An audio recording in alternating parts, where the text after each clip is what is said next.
has travelled many miles to be here. He's a professional best man, to be honest. I think he's done it how many times this year? Well, maybe twice, but you're a groom as well, so that was good practice.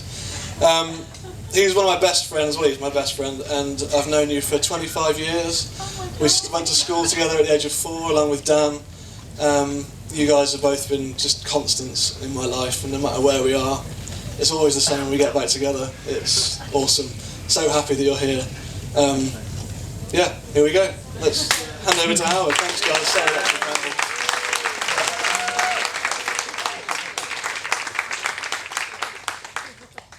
Wow, what an introduction, eh?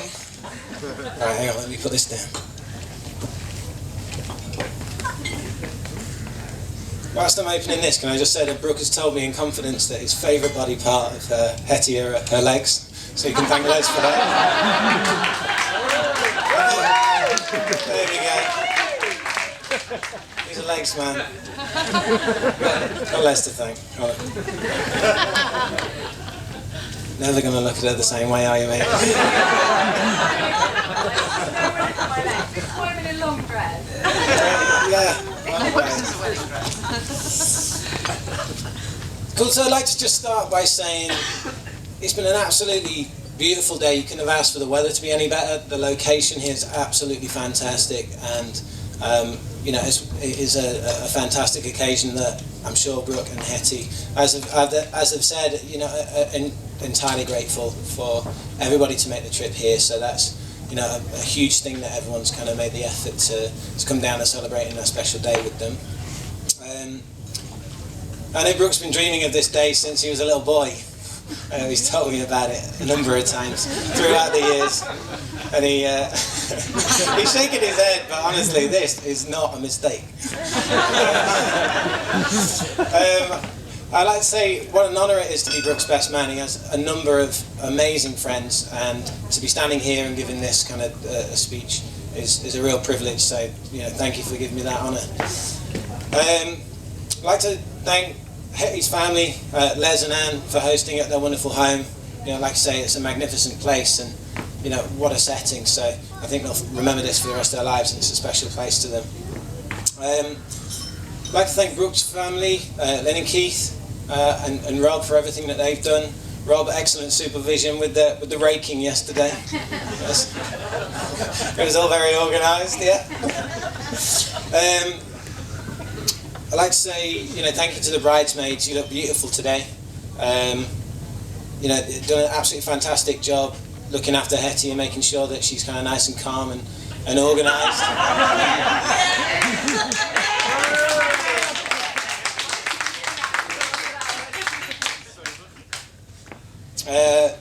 You girls looked absolutely stunning today. If I was a single man, I know I would. Dan, you know what's coming, don't you, mate? If you like what you see up here, there's a single one down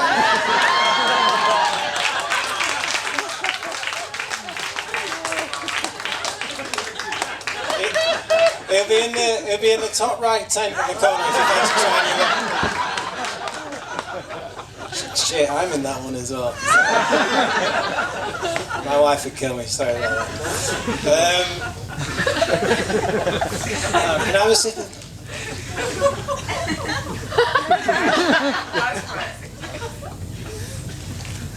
Dramatic pause. Groomsmen, looking dapper chaps. Nice on. These braces are a bit snazzy, aren't they? I love Brooke's nice little quirky twists to everything, but a good way of making sure that everybody knows, you know, who the groomsmen are, and obviously, you know, what we all mean to Brooke, which is made very clear in his speech, which is fantastic. Hetty, you looked amazing today, absolutely fantastic, and I know, you know, how much Brooke loves you, and you know, you looked tremendous. So.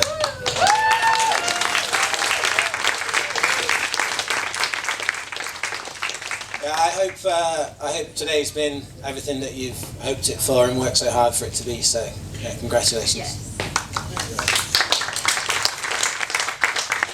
So now to Brooke.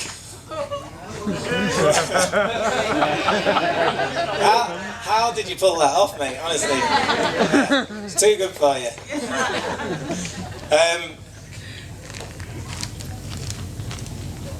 She's a beautiful girl, and to quote one of my favourite movies, it truly is Beauty and the Beast, and a handsome beast. But seriously, mate, you know, you're my best mate, and you've got an amazing girl there, so I couldn't be happy for you. You know, we've been friends for a long time. I love you, man. So, what's brought us here today? Brooke and I met 27 years ago on the first day of primary school. We met at school in Duffield, and it was the first day of school. And I remember walking in with my brother vaguely as a 4-year-old. I remember Dan being ushered off to his seat, off to one side, and I was kind of scanning the room nervously, looking for a friendly face in the crowd, and spotted this little blonde guy with a bowl haircut, and I was like, that's my man. So I made my move, and we've been friends ever since. I'm dropping stuff. Here we go.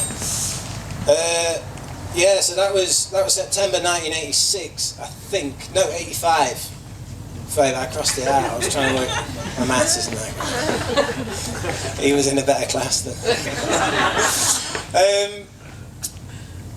So, you know, immediately after meeting Brooke, we became close friends, and we started spending time together. He used to invite me to his house after school and go for tea, as we called it, instead of dinner. We'd go for tea at my mate's house. And I remember we'd arranged it in advance, and I was like, you know, we left school, walked out to the gates where Lynn was waiting at the time, and she's wearing a denim jacket and had one of those 80s kind of mullet haircuts, which were cool at the time. She looked, and she's driving a black Capri, and I was like, I'm in good company here. This is fantastic. It was silver. It was silver, was it? Silver. Oh, my memory fell. It was 27 years ago, mate. It was my car. Right, what can I say? Silver. Sorry. But 6 years later, you know, we started secondary school together, and you know, Brooke and I again, you know, sat on the same table, right next to each other, starting a new era of our life as we kind of progressed to a higher school. And 5 years beyond that, you know, we got our first job together. We were working at Bredsall Priory as silver service waiters for weddings. So, you know, if anyone needs a top up, Brooke's your man. And then, you know, skipping through the years, 6 years later than that, Brooke and I lived together. We got a flat in Chiswick in West London. It was my first kind of move out from home and stuff, so Brooke was the first person that I kind of chose to live with, and we kind of created our own little sort of family unit where we shared the chores and responsibilities and looked after each other, which was, you know, it was great. Brooke did most of the cooking, and I didn't really put It is, honestly. It was all chilly, right? It was all chilly, yeah, we're getting there. Brooke, yeah, he's beat me to it. Brooke has a signature dish. I don't know whether anyone's familiar with this. It has a secret ingredient in it, and I'm going to share it with you right now. Brooke's been banging on about making this chili when we're living together. He's been saying this is the best chili you'll ever have, and I'm like, it's got a secret ingredient in it. It's absolutely fantastic. We've been talking about it for a while. He said to me, he goes, all right, you know, I'll make it for you, you know, and we'll have this dinner. So we're sitting down, and he gets this big pot out and starts getting all these ingredients and whacking them in, and it's a bit like Jamie Oliver. He's like, bish bash, bit of this, bit of that, and throwing it all together. And then a can of baked beans comes out. And he's like trying to get me to turn the other way, so I'm not looking at what the secret ingredient was. And so he serves it up into 2 big bowls, and I kind of take mine off into the lounge and kind of go to sit down at the table. And then shortly after this, I see the light switch in the kitchen switch off, and then hear this massive crash. And I come running back in, and Brooke's sitting on the floor in the dark, covered in his chili. Covered in this masterpiece of a chili he's just lovingly made for like the last half an hour. Turns out that he put the chili on the tray and tried to turn the light switch off with the corner of the tray and stacked it. He's lost his balance and fallen flat on the floor. Yeah, so I still not asked him to this day why he tried to turn the light off. It's just not necessary.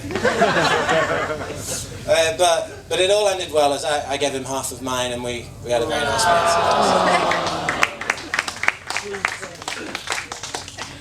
So I only feel it appropriate in 27 years of knowing Brooke to kind of take you through some of Brooke's fashion faux pas and his many looks. I think he's reinvented himself just as many times as Madonna, if not more. He's looking sharp today. D&G and Ralph Lauren, I think. Yeah, looking good in case you're wondering. But from the baggy cycling shorts, they were a highlight of mine.